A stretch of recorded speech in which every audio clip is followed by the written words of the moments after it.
Part 3.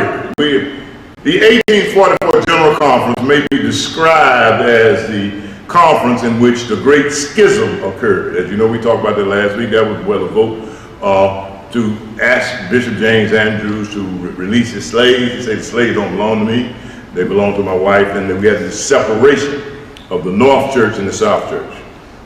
This period of 1844 to 1863 may be called the lull after the storm.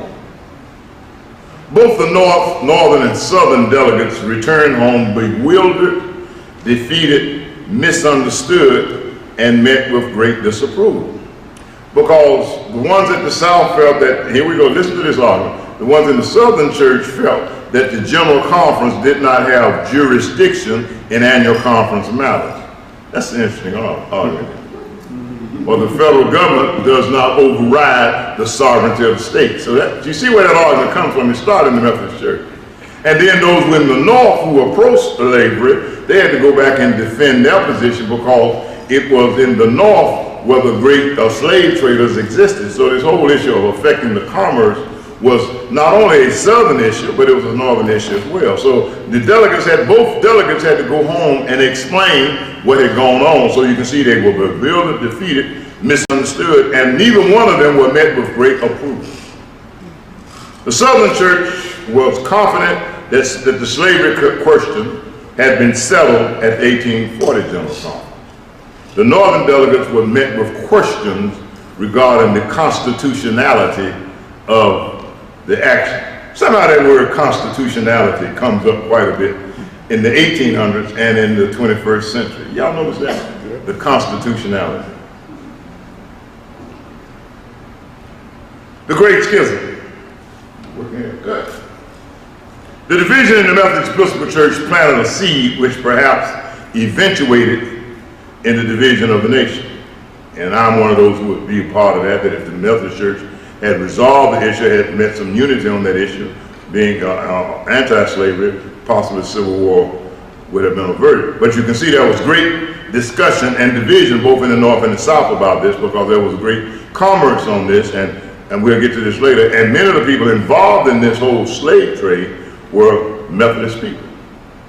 Both churches, North and South, had to start anew. The Northern Conference is united in a concerted effort to make Methodism a strong bulwark against slavery. However, it was not a majority of them. They were not unanimous in this, but there was a majority. The Church North began to increase its ministry to Negroes in their territory. The Church South confined its missionary work primarily to the slave population. By 1849, 15 annual conferences of the Church South had established African missions. Keep that in mind, 1859, 1840. The Methodist Episcopal Church South had established African missions. There were 122 missionaries at work among the slave population. A conservative estimate is the Church South spent possibly $1,320,778 from 1985 to 18. Did I say 19 again?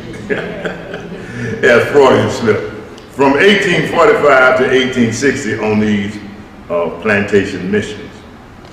Just meditate on that for a while. This is what they're spending on missions on plantations in the South.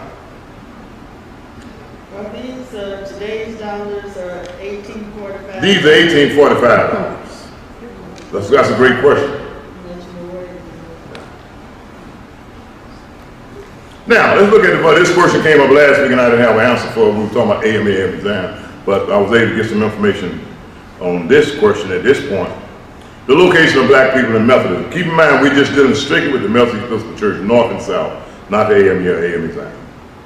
In 1843, there were 147,409 black members of the Methodist Episcopal Church. This number constituted about 12% of the total church membership. Only 13,464 blacks lived in the boundaries of the 15 Northern Conference. More than 2/3 were found in Alabama, Georgia, and South Carolina. In 1843, there were 39,495 black Methodists in South Carolina alone. They weren't AME, they weren't AME Zion. They were in South Carolina.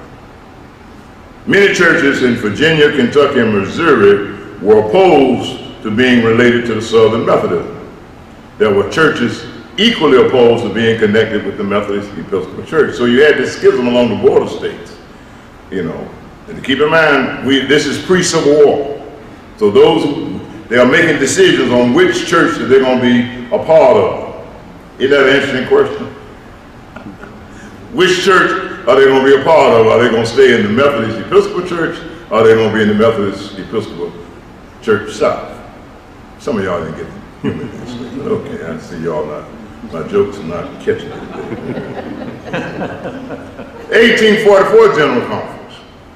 One of the actions of the 1844 General Conference was a revocation of the plan of separation by the 1844, that's my mistake.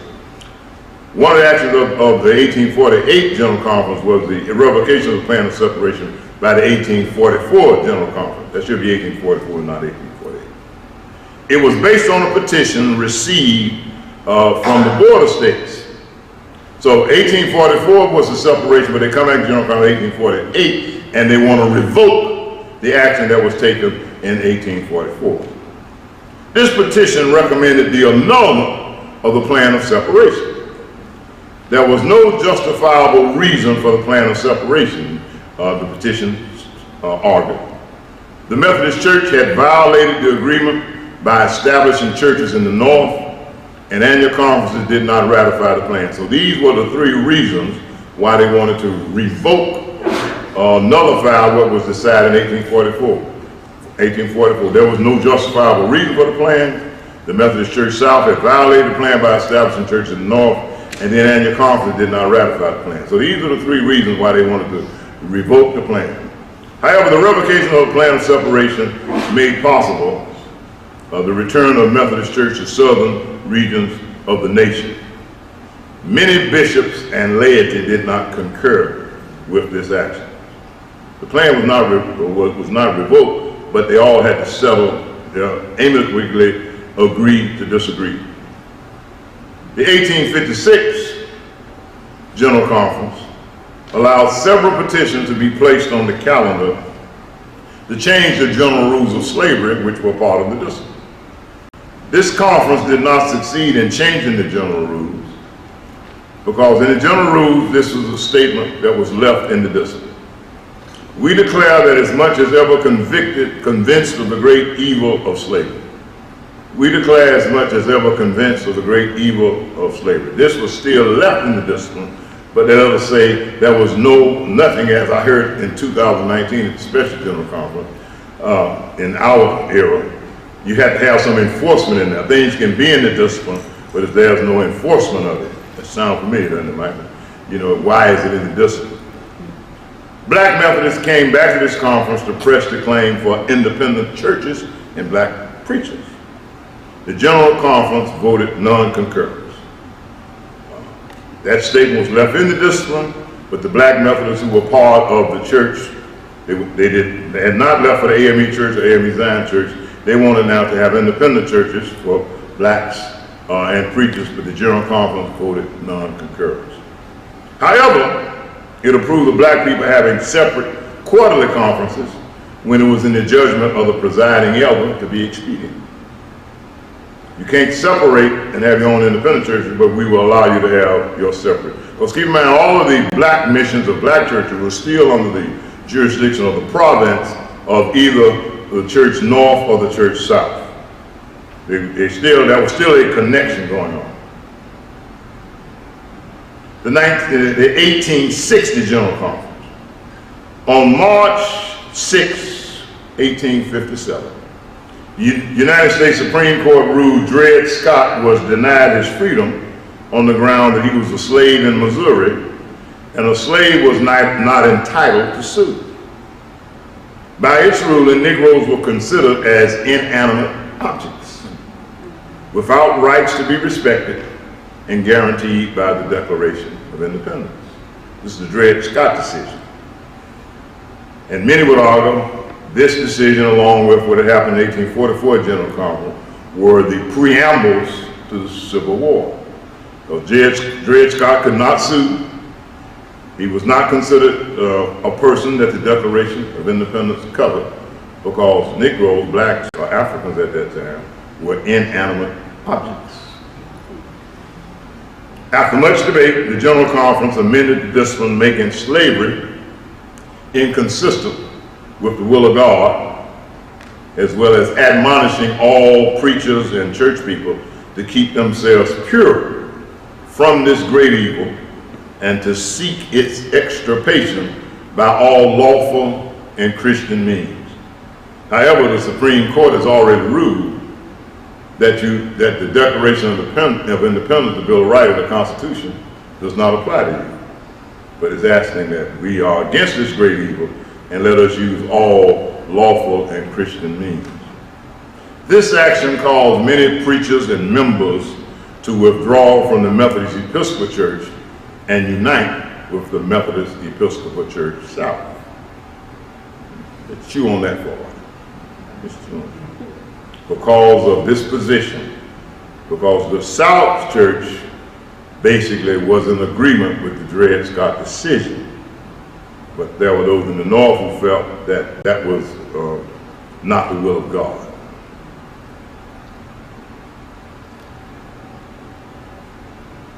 The General Conference of 1864. In 1864, the General Conference of the Methodist Episcopal Church convened in Philadelphia, Pennsylvania on May 2nd, 1864.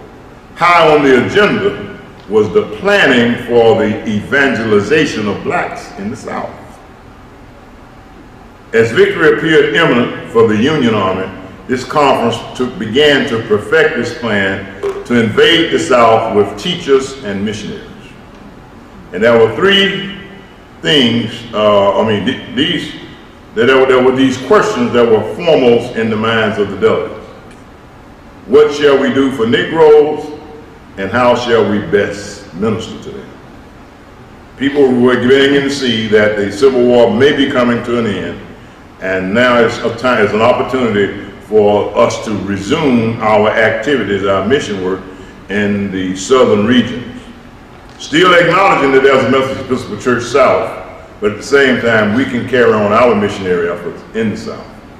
And the questions that they were concerned with: what shall we do for Negroes, and how we best can minister to them? You can kind of see the schism that's going on, the kind of schizophrenia, the split, because you still have the Methodist Episcopal Church North, you have the Methodist Episcopal Church South, but the North is coming into the South now with a different understanding of the discipline. And the South is going into the North with a Southern understanding of the discipline. This is an interesting moment in the life and history of the church. All these different perspectives. Three views were presented at the General Conference of 1864. Negroes should be encouraged to unite. We go back to this. Negroes should be encouraged to unite with independent Negro branches of Methodism. Well, that was another Freudian slip. Ecclesiastical equality was advocated. This was a minority viewpoint. And establishment of mission conferences for Negroes in the North. These were the three views that kind of defined the General Conference. We can encourage Negroes to unite with independent branches of Methodism, AME Zion Church. We can bring about ecclesiastical equality, which was a minority view, or we can establish mission conferences for Negroes in the church wherever they are, whether in the South or in the North. These separate conferences were essential because through them the greatest good could be accomplished. For the same reason, there existed German conferences and Scandinavian conferences and French and Welsh missions. On March 30th, 1864, the New England Conference admitted John M. Mars, an ex-slave, into the conference as a full member. In March 30th, 1864. An ex-slave was admitted into the conference.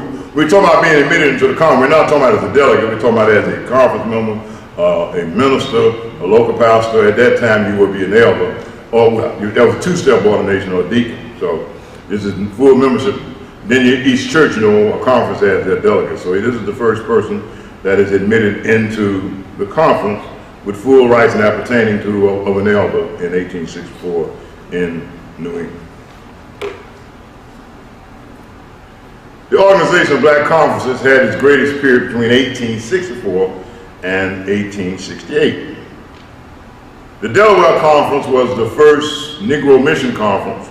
It was founded on July 29, 1864. The Washington Conference was the second Negro Mission Conference on October 27, 1864. Then we followed with the third conference was the Mississippi Conference on December 25th, Christmas Day, 1865. The original members of the Mississippi Mission Conference were all white ministers. They were on a land lease from Northern Conference. So still, you would have Negro Conference and Negro branches of Methodism, but they were being led by white or Caucasian ministers. In 1866, the South Carolina and Tennessee Mission Conference were established. In 1867, the Texas and Georgia Mission Conference were established. Then the North Carolina Mission Conference were established on January 14, 1868. General Conference 1868. This General Conference, listen to this word, faced a constitutional crisis. Yeah, you hear that quite a bit now, constitutional crisis. The Negro Mission Conference could not send delegates to General Conference.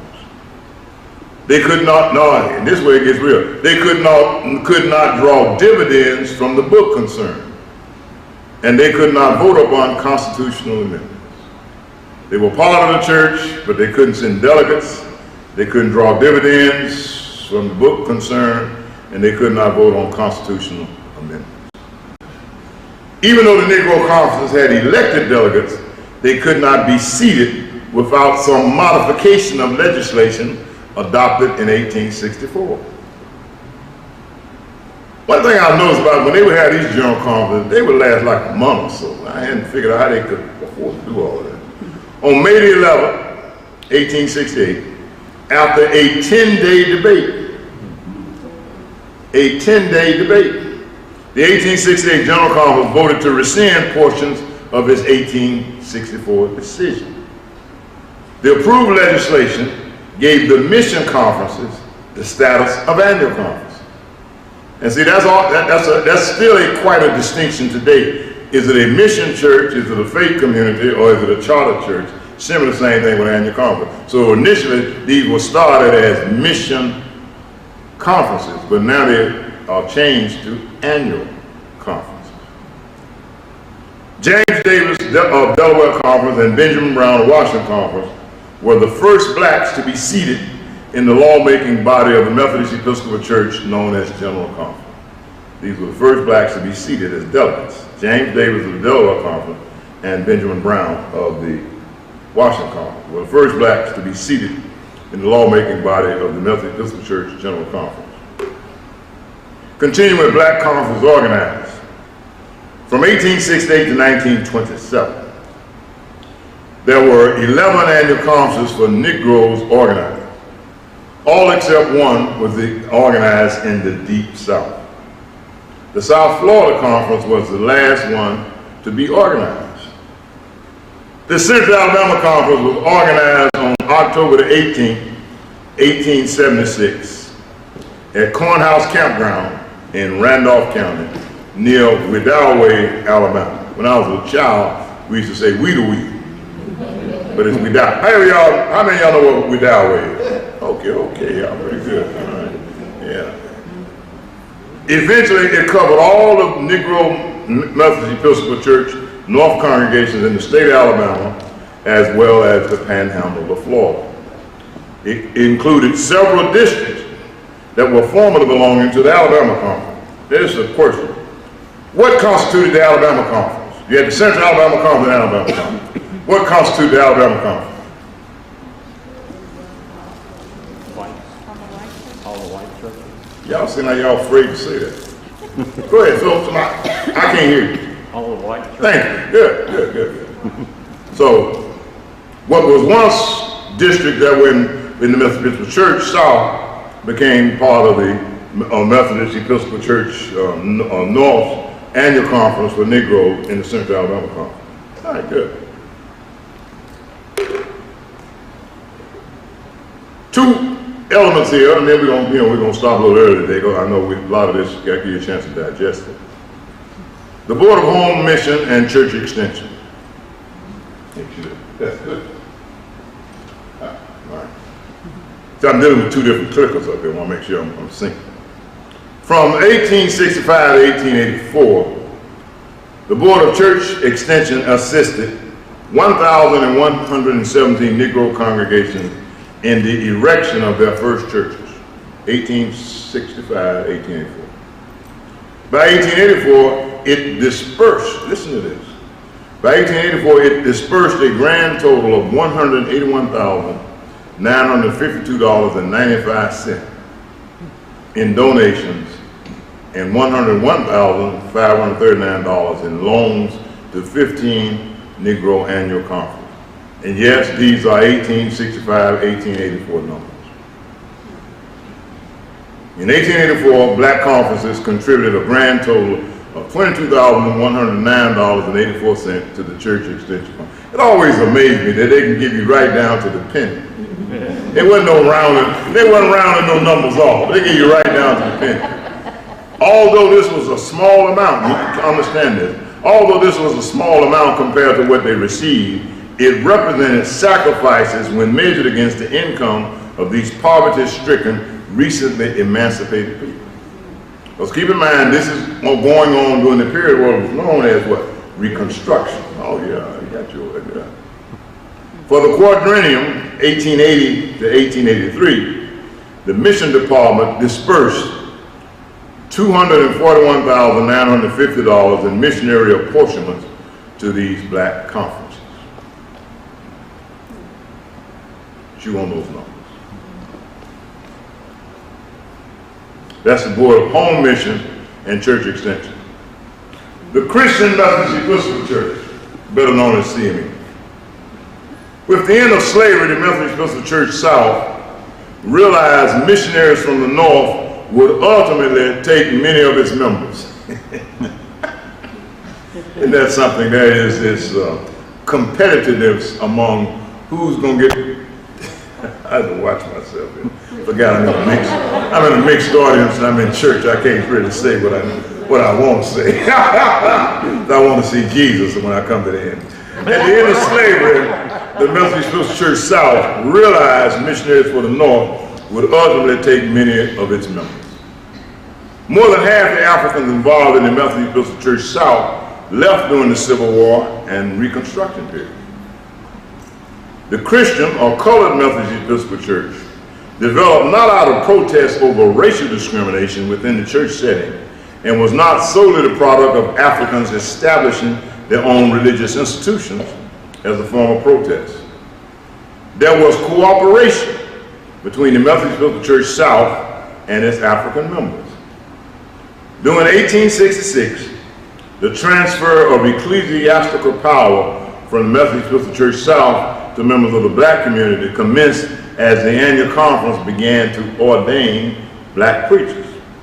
The ME Church South, that's what MEC is, in 1866 began to do a slow, gradual transfer of ecclesiastical authority by annual conference beginning to ordain black preachers. By the end of 1866, the annual conference of the White Methodist Episcopal Church South had ordained 26 black local pastors and 2 presiding elders. Religious independence and economic empowerment were priorities for the church, for the future of the CME Church. They wanted control over their own religious affairs, and they felt that they were the legitimate heirs of property from the plantation mission. That's what this whole thing is about going on in the current Methodist Church in, what year is it, 2022. It's the 3 P's, Alex. People want to keep their property, they want to keep their money, and they want to choose who their preacher is. It's about 3 P's. So similarly, this is the same discussion that the colored Methodists that were part of the ME Church South were saying to the Methodist Episcopal Church South. Since we've been a part of you, we've been on your plantation, and you've given us some property. We want to separate, but we want to take the property with us. Yeah, that's where the fight is always over. Who gets the property? You know what I'm saying? There's always an issue on the property. You know, even from that point of view, the Southern Black Methodists felt it was more advantageous to be an ally. Stay with this one now. The Southern Black Methodists felt it was more advantageous for them to be an ally of former slave owners than to form an alliance with the AME Church. Because the AME Church was looked upon as being what? A dangerous organization. And still fresh in their minds was the insurrection supposed by Denmark Vesey in the construction of the Citadel, the original campus, where they pointed the cannons, at the church. I was given an article today that was in the Wall Street Journal about Denmark Vesey, and talk about that. A lot of people say, but they didn't know that. Well, I didn't know it either. I knew something was going on. So that was the issue. They didn't want to be AME, but they were encouraged. Keep in mind, I said earlier, they were encouraged to go and join another church. Don't stay in AME. Don't stay in the Methodist Episcopal Church North and South. But y'all can go on now. Go on. And y'all want to leave? You just go on now. Go on. At a meeting held in 1870 at Liberty Church in Jackson, Tennessee, Southern Methodists worked out the plans for the creation and the establishment of the colored Methodist Episcopal Church. The name was later changed to the Christian Methodist Episcopal Church in 1956. Because keep in mind, they didn't want African in the name because they saw themselves as being, that we're in the South and we identify with color, and we want to be still aligned, with our former colleagues, but we don't want to be identified with them with that Richard Allen crowd. I mean, this is what they were saying. Both the AME and AME Zion missionaries remarked that the CME Church was the church of those who favored slavery, and joining it would not be an exercise of freedom and liberty. That's my mistake. Both the AME and AME Zion missionaries remarked that the CME Church was the church of those who favored slavery, and joining it would not be an exercise of freedom and liberty. Keep that in mind. This is 1870. We're going to come up with something in a few minutes, a similar statement. The CME Church began operating without the hardships faced by the AME and AME Zion Church. It already had 40,000 members when they started. In 1873, there were 67,000 members in 14 annual conference. And less than 50 years later, they had over 700,000 members. This was CME Church in the South. The CME Church's first successful effort resulted in the establishment of Lane College in Jackson, Tennessee in 1882. Also in Jackson, what other college was in Jackson, Tennessee? Lambert, and there was another. There were 3 schools in Jackson. Now there are only 2. Lambert is closed. I forget the name of the other. In 1882, Lambert was founded by the ME South Church, but it no longer exists. Also in 1882, through a cooperative educational venture between the Colored Methodist Episcopal Church and the Methodist Episcopal Church South, Payne College in Augusta, Georgia, was established in memory of Bishop Robert Payne of the Methodist Episcopal Church South. This was a cooperative venture. See, the first church was started by the CMEs totally. The second church was started by the CMEs and the Methodist Episcopal Church South in Augusta, Georgia, which still exists today, known as Payne College. All right. The Freedmen's Aid Society. The Freedmen's Aid Society was organized in 1866. On May 7, 1866, a group of ministers and lay people were called to Cincinnati, Ohio, to consider the relief and education of the freedmen or former slaves. The society was approved by the General Conference in 1868. In 1872, it was approved as an official agency of the church and the first secretary was Richard S. Russ. Remember that name, Richard S. Russ. In one of its first reports, the society, Freedmen's Aid Society, stated, their labors would be fruitless unless schools be established, intelligence disseminated, and the teachings of the pulpit supplemented by the instruction of the school. We're talking about freed Negro slaves. Their labors would be fruitless unless schools be established, intelligence disseminated, and the teachings of the pulpit supplemented by instruction of the school. The Freedmen's Aid Society. The need was everywhere, but the society had to decide upon the most strategic locations. They should be located at the center of population. The density of Negro population was important. They should be located in places where freedmen would cooperate, and they should be located in places where schools were tolerated. That last one is going to become real interesting when I talk to you about what happened in the state of Alabama. These are the three strategic reasons or locations behind the locations of the school.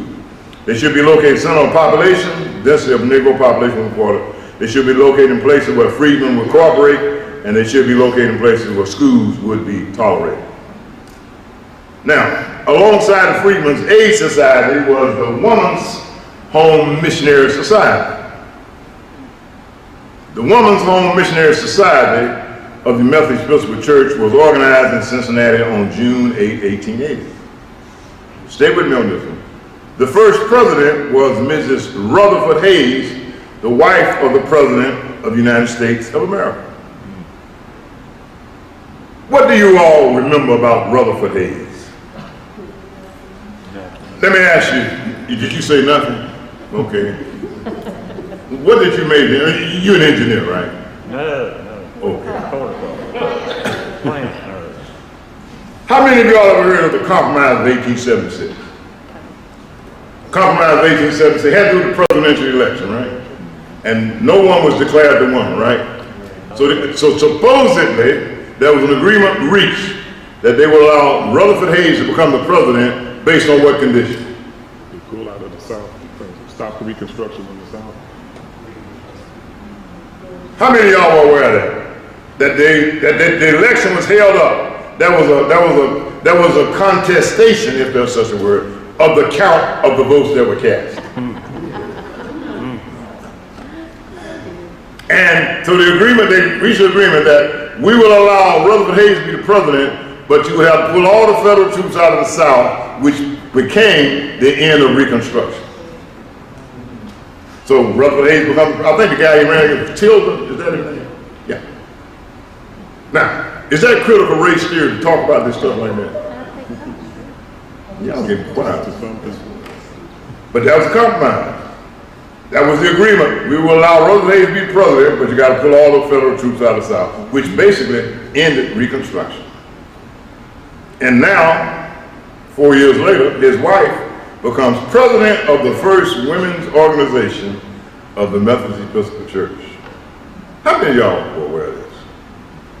Y'all getting mighty quiet. Is it time to go? Need a break? The General Conference, we'll be through in a few minutes. The General Conference of 1880 approved of the work among Negro women and girls by the women of the church. Women of the church. Keep that in mind, because that's going to come back again, women of the church. These two organizations, the Freedmen's Aid Society and the Woman's Home Missionary Society, became co-partners in Christian training for the freedmen in the South, as well as freed women. They worked hard to thaw the social iceberg in the Deep South. Freedmen's Aid Society and the Women's Home Missionary Society. The establishment of Negro institutions of higher learning. Boy, man, my spell check didn't catch that one. It's spelled right, but it's the wrong word. Yeah. Y'all didn't catch it either, did you? The Methodist Episcopal Church organized 25 institutions of higher learning for blacks in the Negro Conference. The plan was to start at least one school in each Negro Conference. Today, 2022, there are 10 of these schools still surviving. Payne College is included as a result of the plan of union of the three branches of Methodism, adopted in 1938. That's what we're going to talk about next week. Plan unit. 2 schools in addition to the 10 are professional schools, Gammon Theological Seminary and Meharry Medical School. The oldest of these schools started by the Freedmen's Aid Society is Rush College, which began at Shaw University in 1866. The name was changed to Rush College in 1899 in honor of Richard S. Rush, the first secretary of the Freedmen's Aid Society. These black institutions have served as custodians of an African heritage where an appreciation of black culture has been developed. Now I want to go back to that first statement. No, second statement. The plan was to start at least one school in each of the Negro Conferences. The Central Alabama Institute was a school for African Americans in Alabama. It was established as the Russ Normal School, a school to train African American teachers in Alabama, in 1872. It opened in Huntsville, Alabama in 1878. It became known as the Central Alabama Academy in 1890. In 1904, it moved to Mason City. In 1904, it moved to Mason City on the outskirts of Birmingham. In 1922, its main buildings and other structures were struck by fire. It was founded in 1872, moved from Huntsville in 1904, but in 1922, its main buildings and other structures were struck by a mysterious fire. It was not rebuilt or reopened. The school was affiliated with the Methodist Church. My argument is, wherever you have one of these schools, you will find a vibrancy and a richness in Methodism. In Mississippi, we had Ross, and New Orleans, Louisiana, there was Dillard and Lowndes. We have Clark and Payne, Claflin, Hudson Tillotson, several Bethune-Cookman, several other ones around the area. But wherever you find a Wiley College, yes. Wherever you find a college that was started right after doing Reconstruction after the Civil War, where it was started for Negroes by the Freedmen's Aid Society and Women's Board of Mission, you will find a great vibrancy within the church. Similarly, most of our annual conferences to this day have a school that was founded. Some conferences, like the former Alabama Conference, became the Birmingham area, up until 1975, had 3 schools that it supported. Birmingham Southern Huntington College, and another school that many people were unaware of called Athens College. Black conference growth and expansion. Blacks participated in every phase of growth in Methodism in the 19th century. However, it was only a matter of time before they needed and desired their own annual conferences. The reason for this fell into 2 categories: credibility and advancement potential. First, Negroes belonging to these churches were taught by members. There I go again, I gotta do a better job. Negroes belonging to these churches were taught by members of the AME Church and AME Zion churches for belonging to the white man's church. You know, we still get some of that today, you know. Never get a guy who sell the Final Call newspaper in front of the church, his name. And he was telling me he wanted to come over there one day and talk to me, this some years ago, about Louis Farrakhan coming to the church. And I said, well, you know, I had talked to my trustees about that, you know, they didn't want to know how many people. Why we can't discuss that? He said, you United Methodist, aren't you? I said, yeah. He said, you in the white man's church. I said, no, I'm not in the white man's church. What church? I'm in a church that has white members. It's not the white man's church. But that phrase has constantly been there. Keep in mind, this is what the CMEs were taunted with, and this is what the AMEs and AME Zions were using against Negroes. They say, you belong to the white man's church. Because we were not allowed to ordain elders, we couldn't have presiding elders, we couldn't have bishops, annual conference of delegates, and many churches lost members or defections to these other Methodist bodies. Second, only annual conference could provide the necessary status, security, and opportunity for ordination. Conference membership and eligibility for appointments as presiding elders, bishop, and general conference representation. So these were the two rationales that kept pressing the need for a full annual conference participation and recognition. All right, I think we got a couple more at the end. By 1900, there were 18 Negro conferences in the ME Church, had about 1,706 ministers in full connection, 3,398 churches with an aggregate church membership of 239,274. Of this total membership, 174,950 members were living in the South. There were 2,301 organized congregations in the South that year. In 1900, farming was the chief occupation of Negroes. 53.7% of all Negro workers were engaged in farming at the turn of the century. Also, 93% of the Negro population lived in the South.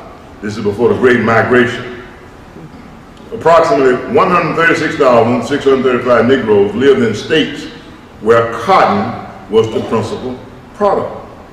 Many of the Negro Methodist churches were located on plantations or in open country. Prior to 1900, conferences in the South were inclusive. And we're going to let you know why they were inclusive. They were supervised by white bishops. Y'all didn't catch that, did you? They were inclusive. That question came up on the earlier stuff. They were inclusive. They were black conferences, but they were supervised by white bishops. And the bishops in some areas had interracial cabinets. By 1900, all conferences were Negro conferences. No longer did the bishops have white presiding elders in his cabinet. The term presiding elder was used until 1908, when it was replaced by the term district superintendent. By 1870, there were 18 black presiding elders in the Methodist Episcopal Church, with 5 black conferences organized that day. By 1939, there were 84 black superintendents or presiding elders in 1872. Negro leaders presented a resolution to the General Conference requesting an elder of African descent be elected to the episcopacy. 1872, General Conference approved the resolution. However, the General Conference did adopt a resolution stating, "There is nothing in race, color, or form or condition that is a bar to the election to the episcopacy." Right, so that was the issue before this one about electing a black to the episcopacy. They say there's nothing in race, color, or form or condition that is a bar to an election to the episcopacy. For us to, this is about why they petitioned them to elect a black as a bishop. But they didn't approve the resolution, but they passed this resolution. That there is nothing in race, color, or form or condition that is a bar to an election or to the episcopacy. For us to elect such persons, listen to this, these are qualifications. They had to be elected by their piety, endowments, culture, general fitness. Being of African descent does not prevent membership with white men in annual conference, nor ordination, nor appointment or ability to the highest office. But in order to go to the highest office, you have to have piety, endowments, culture, and general fitness. Being of African descent is not disqualified. But you have to have piety, you have to have endowments, culture, and general fitness. The petition was, we elected out. Nobody's catching this, is it? I call this that to be elected to the episcopate, you have to have intangibles. And what are intangibles? Nobody knows what they are, that's why they're intangible. With this adopted resolution, color was stricken from the discipline, making all members eligible for leadership roles based on qualifications and acceptability. In 1896, the black delegates discovered a qualified black elder for the highest office. See, they told them that you got to have one that's qualified, and they got to be credible, acceptable. So, as normally as black, we go out and find that person that you say fits your program, your profile. We got it. Almost said something. Y'all knew it too. That. Yeah, I'm glad y'all here. Y'all my Bible. The Reverend Dr. John Wesley Edward Bowen Sr. of the Washington Conference was the choice of the black delegates to be elected bishop. He was the first Negro to earn a PhD from Boston University in systematic theology in 1886. Y'all want somebody qualified and acceptable? Here's your man. Also at the time, he was professor of historical theology at Gammon Theological Seminary in Atlanta, Georgia. He was not elected. He was not elected. You told him to go get somebody qualified, somebody pious, somebody, that was acceptable. He was not elected. The day had not arrived to elect a black man to the episcopate. After this, Negro leaders changed perspective. They no longer petitioned for a black to be elected to serve the black conference. Now the urgency began to elect a black man as the general superintendent, bishop over the entire Methodist Church, not just over black folk. The Venerable Reverend Dr. John Wesley Edward Bowen Sr. was the first black to hold the presidency of Gammon Theological Seminary from 1906 to 1910. That's the end of the show for today. All right.